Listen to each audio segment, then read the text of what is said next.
Dr. Ali Mucuu Aweys ayaa howlihii caafimaadka u hayay dadka Soomaaliyeed waxa uu maalmahan dib uga sii bilaabay isbitaalkiisa International Health Center qaybtiisa magaalada Nairobi kadib safar ugu maqnaa magaalada Muqdisho halkaas oo ugu adeegayay shacabka Soomaaliyeed.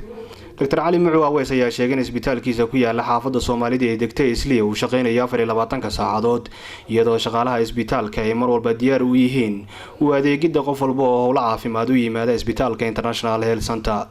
marka ugu horeysa waxaan rabaa halkaan inaan mahadceliyo Somali Cable TV madaxdeedii shaqaaladeedii meel kasta ay joogaanba waxaan leeyahay aad iyo aad u mahadsantihiin fursadan wanaagsan aad nasiinaysaan aan ummadda Soomaaliyeed waxay gelin aan ugu sameyn karno ummadda Soomaaliyeed meel kasta ay joogtaba adduunyada dacaladeeda inaan salaamu calaykum waraxmatullaahi wabarakaatuh. marka saddexaad waxaan rabaa inaan u sheego ogeysiis halkaan inaan uga ogeysiiyo Soomaali meel kasta ay joogtaba qaasatan reer Kenya oo hadda aan dib ugu soo noqday xaruntayda Islii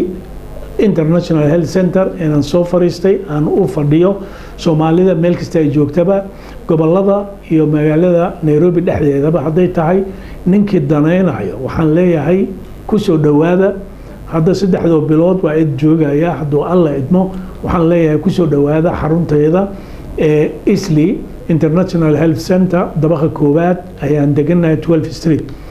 dhinaca kale Dr. Ali Mucuu Aweys ayaa waxa uu sheegay in isbitaalka laga aqbalayo kaarka caymiska NHIF. marka waxa kale oo rabaa inaan u sheego NHIF ta hadii la yiraahdo oo insurance-ka Kenya laftigiisa uu ka shaqeynayaa ninkii dareynaya laftigeeda waa ku daaweynayna haduu alla idmo marka ku soo dhawaada leeyahay meel kasta aad joogtaanba reer Nairobi reer Muqdisho reer gobolada hadii ay radanayaan inay yimaadeen waa iman karaan.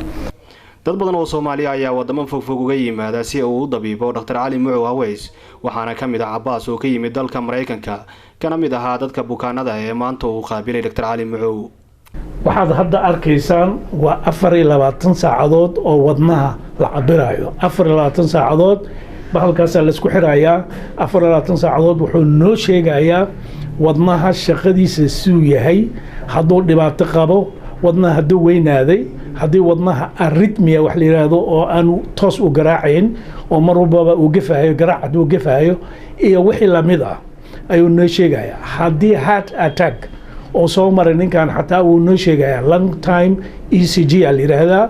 ama 24 saacadood ba halkaan ma aragtay oo wadnaha cabira af Soomaali markii lagu macneeyo marka taas ayaan rabaa inaan u sheego waxa kale oo rabaa inaan u sheego ninkan oo la yiraahdo magaciisa Abbas la yiraahdo annaga daraydayna ayuu ugu yimid Mareykanka oo u yimid halkaan Nairobi markaas ay idin sheegi doona Abbas noo sheeg bal inta waxaan u imid Dr. Ali Mucuu Aweys daraadiisa soo fariiso ayaan u imid in wasiga idaaweeyo ayaan ugu soo bixay Arizona oo Mareykanka saasad ogaanaysiin waaye alxamdulillah rabbil caalamiin hadda xaaladeyda meel fiican ay ku socotaa haddana ilaahay ay dhameystiro faataha la igu soo kaalmeeya alxamdulillah rabbil caalamiin. waa maqlaysaan marka waxaan rabaa inaan sheego ummadda Soomaaliyeed in annaga xaruntayna laga helo 24 saacadood ECG 24 saac oo blood pressure-ka la cabirayo ama dhiigkarka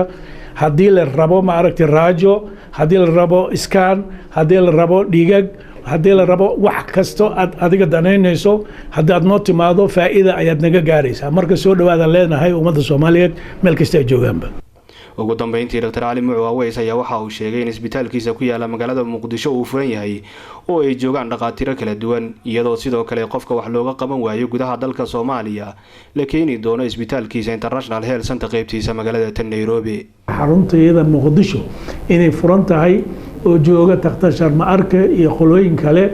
oo nin walbaaba wax u danaynayo meesha laga daaweyn karo ninkii xagga wax looga qaban karo waayna